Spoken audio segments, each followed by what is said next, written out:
예수 그리스도 제34장 주해 1점 안나스와 예수의 면담. 오늘날 유대 역사상 안나스보다 잘 알려진 인물은 없다. 안나스보다 운이 좋았던 사람도 없으며 이 대제사장보다 더 저주를 받은 사람도 없다. 안나스는 대제사장직을 6에서 7년밖에 역임하지 않았으나 그 후 적어도 그의 아들 5명, 그의 사위인 가야바, 손자 1명 이상이 대제사장이 되었다. 안나스의 기질로 보아 그 당시에 그에게는 대제사장이라는 성직보다는 대제사장이라는 경력을 더 중시했던 것 같다. 안나스는 자신과 가장 가까운 친척을 대제사장직에 승진시킬 수 있었던 것으로 보아 그는 대제사장 직분의 모든 위엄과 영향력을 행사하였던 것 같다. 또한 자신이 승진시킨 대제사장이 형식적으로는 공적인 일을 맡았으나 실제로 모든 일은 안나스가 처리하였다. 그가 공언하는 종교적 관점과 로마인의 공공연한 협조자로서 또한 자신의 거대한 재산으로 그는 로마인에게 큰 영향력을 미칠 수 있었다. 우리는 성전 매점에서 거두어들이는 안나스가의 수입이 거대하다는 것과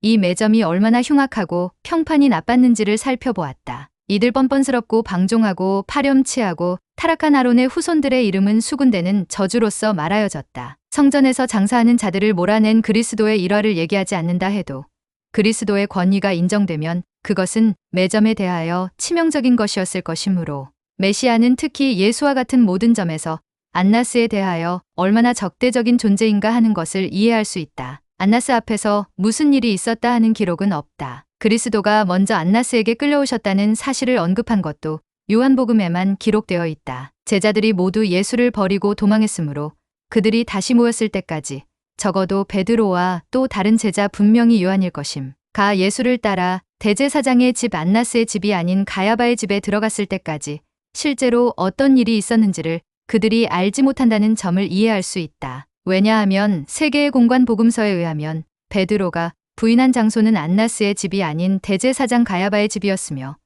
요한복음에 나오는 이에 관한 기록도 같은 장소를 가리키는 것임에 틀림없을 것이다. 에더사임저 메시아 예수의 생애와 시대 제2권 547에서 548페이지 2점 매맞으셨으나 참으심. 대제사장의 면전에서 야비한 하족들에게 매맞으셨으나 예수께서 자신의 평온과 유순함을 유지하신 것은 그가 세상을 이기어 요한복음 16장 33절 증거하신 것이다. 우리가 이후에 이와 다소 유사한 상황하에서 보인 바울의 전혀 꾸밈없는 인간적인 분노와 사도행전 23장 1에서 5절 예수의 성스러운 유순함을 비교하지 않을 수 없을 것이다. 대제사장 안나스는 바울의 말을 불쾌히 여겨 바울 곁에 선 사람들에게 그 입을 치라 명하였다. 이에 바울은 몹시 화가 나서 이렇게 외쳤다. 하나님이 너를 치시리로다. 내가 나를 율법대로 판단한다고 앉아서 율법을 어기고 나를 치라 하느냐 후에 바울은 자기를 치라고 명한 자가 대제사장인 줄 알지 못하였노라고 사과하였다. 신앙개조 373에서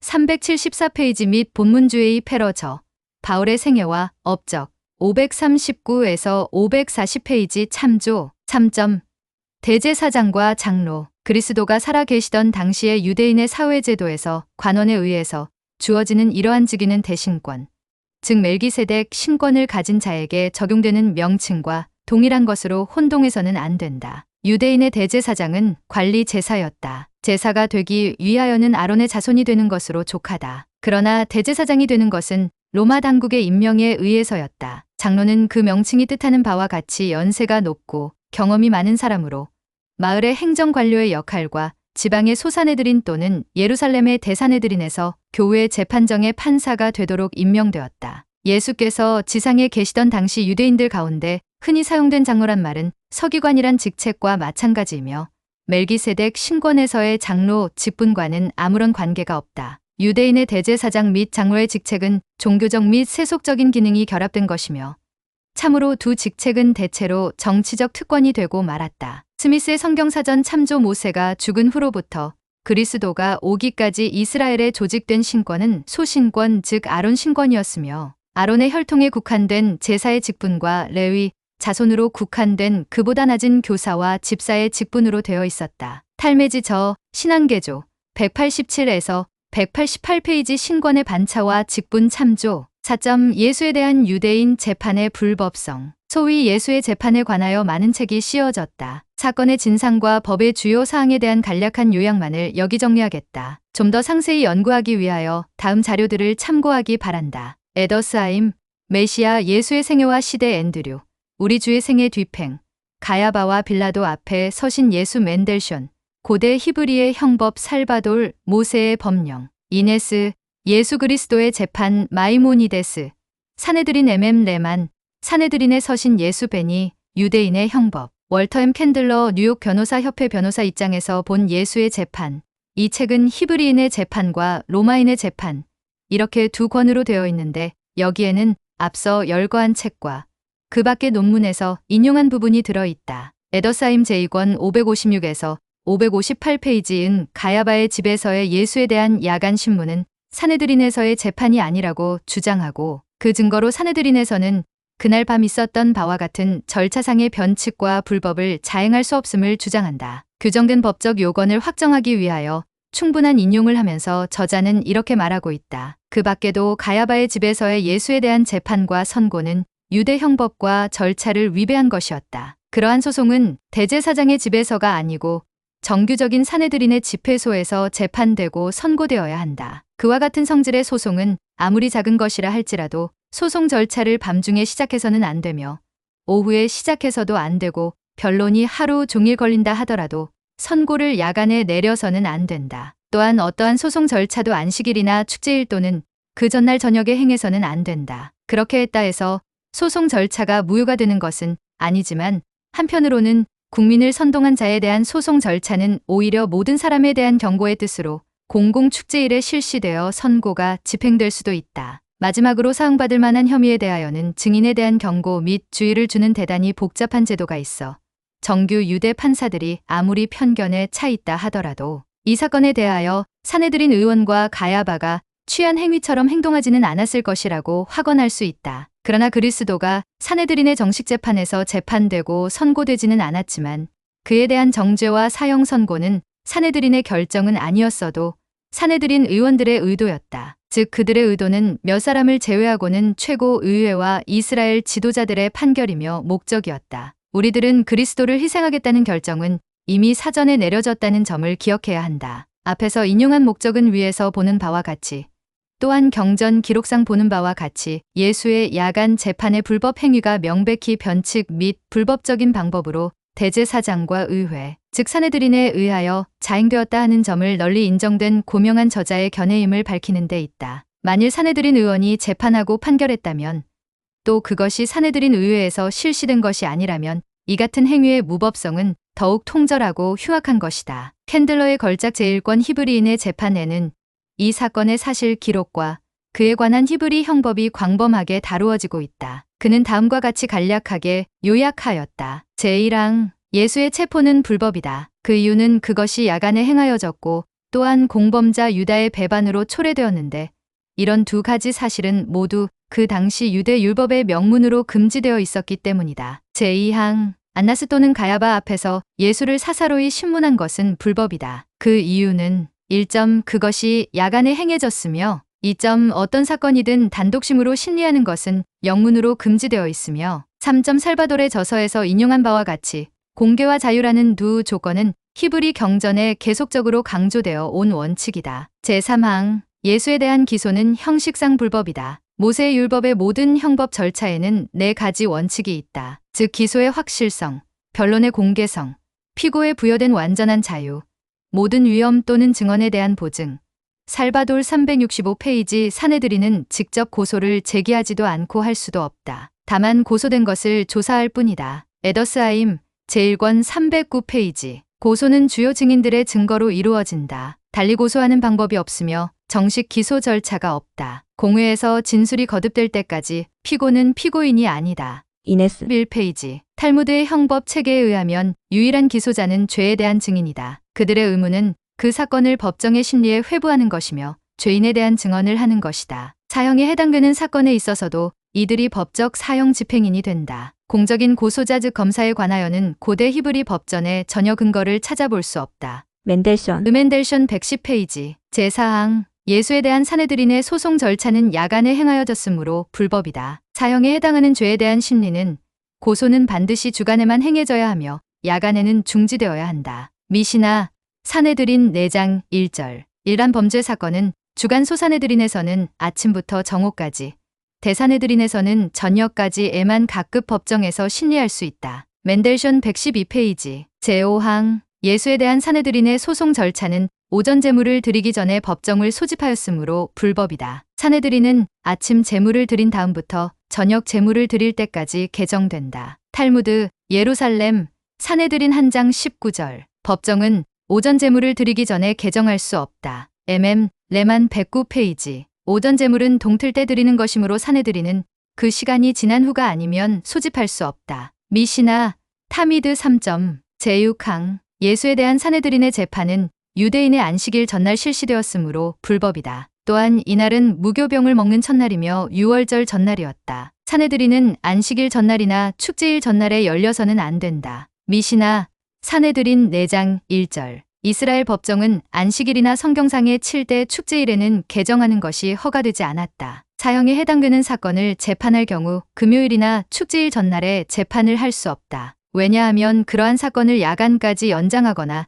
안식일이나 축제일에 이들 사건을 계속하는 것은 불법이기 때문이다. 라비 와이스 예수의 순교 67페이지 제7항 예수에 대한 재판은 하루 만에 끝낸 것이므로 불법이다. 피고인의 무죄 방면으로 판결될 그러한 종류의 형사 재판은 하루 만에 끝낼 수 있다. 그러나 사형 선고에 해당되는 그러한 사건일 경우 그 다음 날까지 계속되어야 한다. 미시나 사네드린 4장 1절 제8항 예수에 대하여 사네드린이 내린 유죄 선고는 예수의 비확정된 자백에 근거를 두고 있기 때문에 불법이다. 아무도 자신을 고발할 수 없다는 것은 소송법의 기본 원칙이다. 만일 어떤 사람이 합법적으로 구성된 법정에서 죄를 자백하면 두 사람의 증인에 의하여 증언되지 않는 한 그 고백은 자신에게 불리하게 적용될 수 없다. 마이모니데스 4장 2절 고문으로 피고로부터 자신의 유죄를 강요해서는 안 될 뿐 아니라 스스로 죄를 인정하도록 피고를 강요해서도 안 된다. 더욱이 피고가 스스로 자백한 것은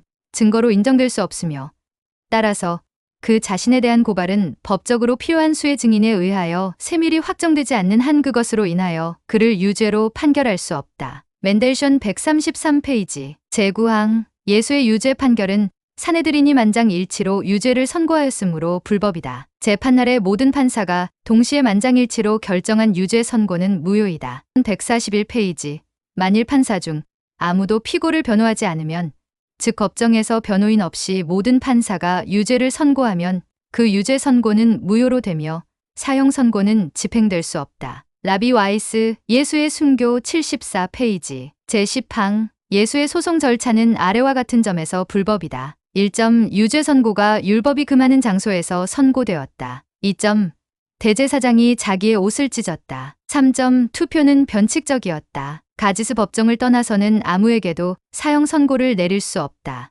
탈무드 우상에 대하여 한 장 8절 사형 선고는 사네드린이 지정한 장소에서 개최되었을 때에만 내릴 수 있다. 마이모니데스 14점 레위기 21장 10절 10장 6절 참조 판사 개개인이 차례로 무죄 선고 또는 유죄 선고를 하게 하라 미시나 사네드린 4장 3절 보통 사건의 경우 판사들은 가장 나이 많은 사람부터 연령순으로 투표하나 사형받을 만한 사건의 경우 그 역순으로 투표한다. 베니 73페이지 제11항 대사네드린 의원은 법적으로 예수를 재판할 자격이 없었다. 판사석에는 원고나 피고의 친척이나 특별한 친구가 앉아서는 안 되며 또한 적이 앉아서도 안 된다. 맨델션 108페이지 또한 어떠한 경우라도 피고와 적대적인 관계로 알려진 사람이 판사석에 앉게 허용되어서는 안 된다. 베니 37페이지 제12항 예수에 대한 정죄는 피고의 이익을 고려하지 않았으므로 불법이다. 너는 자세히 묻고 살펴보아서 신명기 13장 14절 판사들은 그 사건을 양심에 따라 판결해야 한다. 미시나 사내들인 4장 5절 히브리사법 체계의 기본적인 목적은 무죄한 자가 억울하게 유죄 판결을 받지 않도록 하는 것이었다. 모든 유대 율법가들은 이 목적을 달성하기 위하여 노력하였다. 베니 56페이지 사실에 대한 캔들러의 훌륭한 서술과 위각 사항에 대한 그의 논법은본 연구자의 주의를 끌었다. 캔들러는 간결히 이렇게 증언하였다. 인간의 역사 기록 중 예수의 재판과 십자가의 못박음보다 더 비참한 사법상의 살인 사례는 없다. 왜냐하면 예수에 대하여 제기된 소송 절차는 모든 법의 규정이 유린되었기 때문이다. 5점. 그 피를 우리와 우리 자손에게 돌릴지어다. 에더사임 제2권 578페이지은 그리스도의 죽음에 대한 책임에 대하여 다음과 같이 강력히 논평하였다. 미신하는 장로들이 무죄한 자의 피에 책임을 지지 않겠다는 뜻으로 엄숙히 손을 씻은 후에 제사들은 다음과 같이 기도했다고 말했다. 주께서 구속한 이스라엘 백성을 용서하소서. 오 주여 무죄한 자의 피를 이스라엘 백성 위에 씌우지 마소서.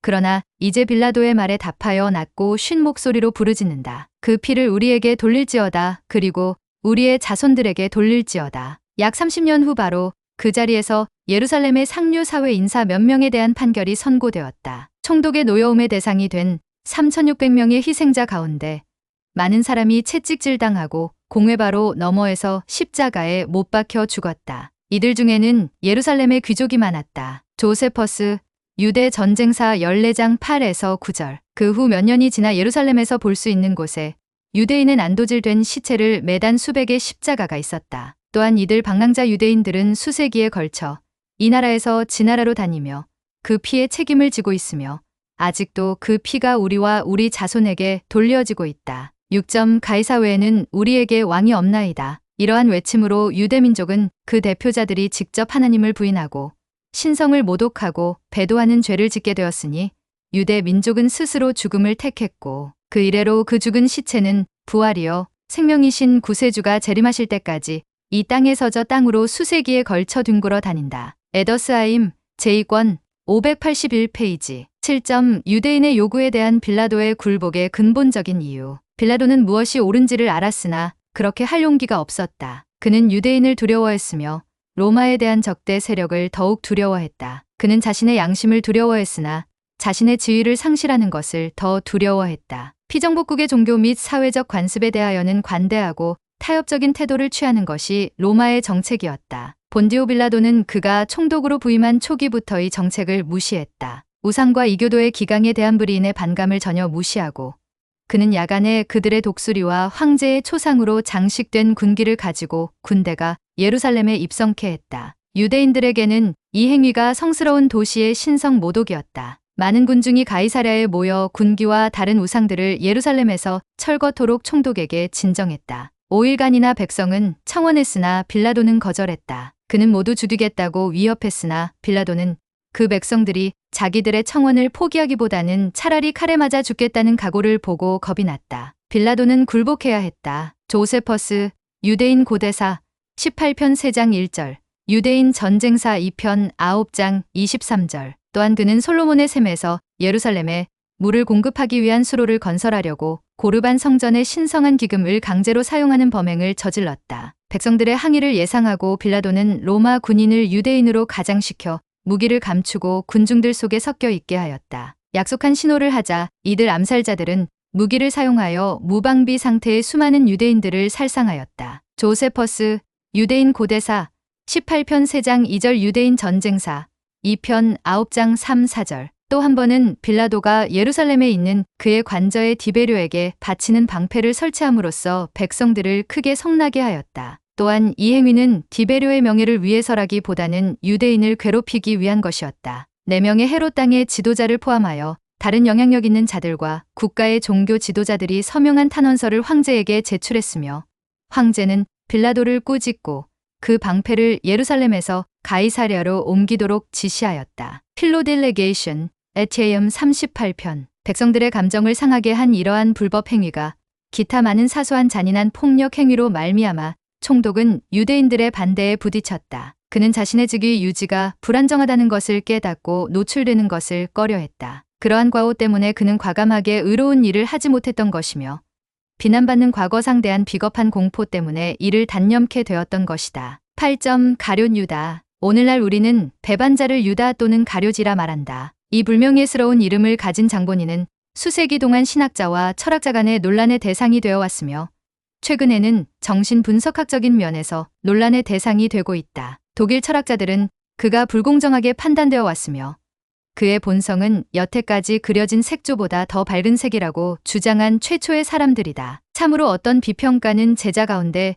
유다가 주님의 신성을 가장 철저히 믿은 사람이었다고 주장하고 있다. 그리고 이들 변증자들은 가룟 유다는 예수께서 자기 자신을 위하여 결코 한 번도 사용치 않았던 신의 권능을 행하지 않고서는 결코 피할 수 없는 어려운 처지에 밀어넣으려고 고의적이고 선의적인 의도에서 그를 배반하였다고 설명하려 든다. 우리는 유다를 신문한 판사도 아니며 또한 달리 직접 관련이 있는 것도 아니다. 그러나 어떠한 행위에 대하여 자기 나름대로의 견해를 가질 수 있는 능력이 있다. 계시된 말씀에 비추어 보면 가룟 유다는 높은 지위에서 표면상 그리스도께 봉사하면서 사탄의 목적을 위하여 자신을 바친 것이다. 이와 같이 사악한 사탄에게 복종하는 것은 죄를 통해서만 가능한 것이다. 유다가 저지른 범죄의 성격이나 범위에 대하여 우리는 아는 바 없다. 유다는 예수는 하나님의 아들이란 간증을 가졌으며 이러한 사실을 잘 알고 있으면서도 그의 주를 배반하고 주님을 죽음에 이르게 했다. 현대 계시에서도 고대 계시에서와 마찬가지로 명백하게 죄의 길은 파괴로 이끄는 영적인 어두움이라고 선언하고 있다. 마음으로만 간음의 죄를 지은 사람이라 할지라도 회개하지 않으면 반드시 주님의 영이 그와 함께할 수 없으며 신앙을 부인하게 된다고 하나님의 음성이 확언하셨다. 교리와 성약 63편 16절 참조. 우리들은 모든 형태의 중대한 죄는 사람을 망치며 참다운 회개를 통하여 그 죄를 버리지 않으면 그 사람은 정죄받게 된다는 사실을 의심할 여지가 없다. 사탄은 자기의 능숙하고 훈련된 부하에게 그들의 사악한 능력에 알맞는 봉사의 기회를 제공한다. 유다의 좋은 성품에 대한 비평자들의 의견이 어떻든 간에 유다와 거의 3년간이나 가까운 동료였던 요한은 유다가 도둑이었으며 12장 6절. 예수께서는 그를 마귀라 불렀으며 6장 70절 또한 멸망의 자식이라 말씀하셨다. 17장 12절고 간증했다. 교리와 성약 76편 41에서 48절 참조. 가룟 유다의 사악한 기질을 그리스도께서 알고 계셨다는 사실은 12제자 중 한 사람은 마귀라 하신 주님의 말씀으로 증명할 수 있다. 요한복음 6장 70절, 요한복음 13장 27절, 누가복음 22장 3절 참조. 또한 사도를 선택하실 때 이 사실을 알고 계셨다는 것을 예수의 다음의 말씀으로 알 수 있다. 나는 내가 선택한 자를 아느니라. 이 말씀은 그가 제자를 선택하실 때는 경전의 말씀을 성취하기 위해 그렇게 하셨다는 뜻이다. 하나님의 어린 양의 희생적인 죽음은 미리 알려졌으며 또 미리 예언되었으므로 배도할 것도 이미 알려졌다. 비열한 가룟 유다가 그와 같은 지독한 결과를 가져올 행위를 하는 데 있어 조금이라도 자신의 선택의 지를 행사할 수 있는 권리를 상실당했다고 말하는 것은 계시된 말씀의 뜻에 문자상으로나 정신상으로도 어긋나는 것이다. 가룟 유다는 주님의 직접 면전에서 나오는 빛 가운데 살며 성스러운 근원으로부터 하나님의 목적에 대한 계시를 받을 수 있는 12사도에게 공통으로 주어진 기회와 특권을 향유할 수 있었다. 가룟 유다는 환경의 희생물이 아니었으며 초인간적인 권능에 의하여 인도된 비정한 도구도 아니었다. 다만 자신의 선택의 지를 사탄에게 맡기고 마귀에게 이용당한 대가를 받았던 것이다. 만일 유다가 진실하였더라면 배반이 아닌 다른 방법으로 어린 양을 죽이게 했을 것이다. 그가 사도로 성임된 것은 사도로 부름을 받지 않고 성임되지 않은 것보다 더 높은 기회와 특권을 갖게 해주었다. 하나님께 봉사함에 있어 성공할 수 있는 그와 같은 축복된 기회는 배도에 있어서도 그의 동등한 능력을 갖게 된 것이다. 신임받고 높은 직위에 있는 정보의 관리는 국가의 기밀을 알 수 없는 일반 시민이 할 수 있는 그러한 배신 행위보다 더 큰 반역 행위를 범할 수 있는 것이다. 승진한다는 것은 하나님의 왕국의 사업에 있어서는 인간의 제도상에 있어서보다 문자 그대로 훨씬 더 그 책임이 증가된다는 것을 뜻한다. 가룟 유다의 죽음에 대한 마태 27장 3에서 10절의 기록과 사도행전 1장 16에서 20절의 기록 사이에는 명백히 차이점이 있다. 마태의 기록에 의하면 유다는 목매어 죽었다고 했는데 사도행전에는 그가 곤두박질하여 배가 터져 창자가 다 흘러나왔다고 기록되어 있다. 만일 두 기록이 모두 정확한 것이라면 그 비열한 인간은 아마 목을 메어 죽었다가 후에 그가 목을 맨 줄이나 나뭇가지가 부러져 땅에 떨어졌을 것이다. 마태는 유대 관원이 피밭을 구입했다고 기록했는데 사도행전의 저자는 베드로가 제사들로부터 받은 돈으로 그 밭을 유다가 샀다는 말을 인용하였다. 그 땅이 가룟에게 속한 돈으로 구입되었으므로 그 돈으로 산 땅은 유다의 재산이 된다. 이들 차이는 저자가 서로 독자적인 관점에서 기록했다는 사실을 증거해주는 것이 된다. 그러나 이들 기록들은 유다가 비참한 자살로 죽었다는 기본적인 사실에 있어 일치한다. 멸망의 자식의 운명에 관하여 주님은 1832년 2월 16일 계시를 통하여 부분적이기는 하나 무서운 사실에 대해 말씀해 주셨다. 곧 나의 권능을 알고 있고 그 권능의 참여자가 되었으나 스스로를 내어 맡겨 악마의 힘을 통하여 굴복당하여 진리를 부인하며 나의 권능을 무시하게 된 모든 자에 대하여 이같이 주가 이르노라. 그들은 멸망의 자식들이여 내가 그들에 대하여 말하기를 차라리 태어나지 아니하였다면 그들에게 더 좋을 뻔하였다 하는 자들이니 이는 그들이 악마와 그의 사자들과 더불어 영원히 하나님의 진노를 받을 운명의 노인 진노의 그릇임이라. 그들에 관하여 나는 말하기를 이 세상에서나 오는 세상에서도 용서가 없다 하였나니 성령을 받은 뒤에 성령을 부인하고 아버지의 독생자를 부인하며 그들 스스로에게 그를 못 받고 드러내어 그로 부끄러움을 당하게 하였음이라. 이들은 악마와 그의 사자들과 함께 불과 유황 못 속으로 들어갈 자들이요 둘째 사망이 조금이라도 권능을 미칠 유일한 자들이니 그런즉 그는 그들 외에는 모두를 구원하시느니라. 그들은 끝없는 형벌이요 영원한 형벌인 무궁한 형벌에 들어가서 악마와 그의 사자들과 함께 영원히 다스릴 것이라. 거기에는 그들의 벌레가 죽지 아니하며 불이 꺼지지 아니하나니 이는 곧 그들의 고통이라. 그 끝이나 그 장소나 그들의 고통을 아는 사람은 아무도 없고 그 형벌에 참여하게 되는 그들 외에는 사람에게 과거에도 나타내 보이지 아니하였고 현재에나 장래에도 나타내 보이지 아니할 것이라. 그러할지라도 나 주는 이를 시연으로 많은 사람에게 보이나 곧바로 이를 다시 닫아버리느니라. 그런즉 그 끝, 그 넓이, 그 높이, 그 깊이, 그리고 그 비참을 그들은 이해하지 못하며 이 정죄에 이르기로 정해지는 자들 외에는 아무 사람도 이해하지 못하느니라. 교리와 성약 76편 31에서 37절, 44에서 48절.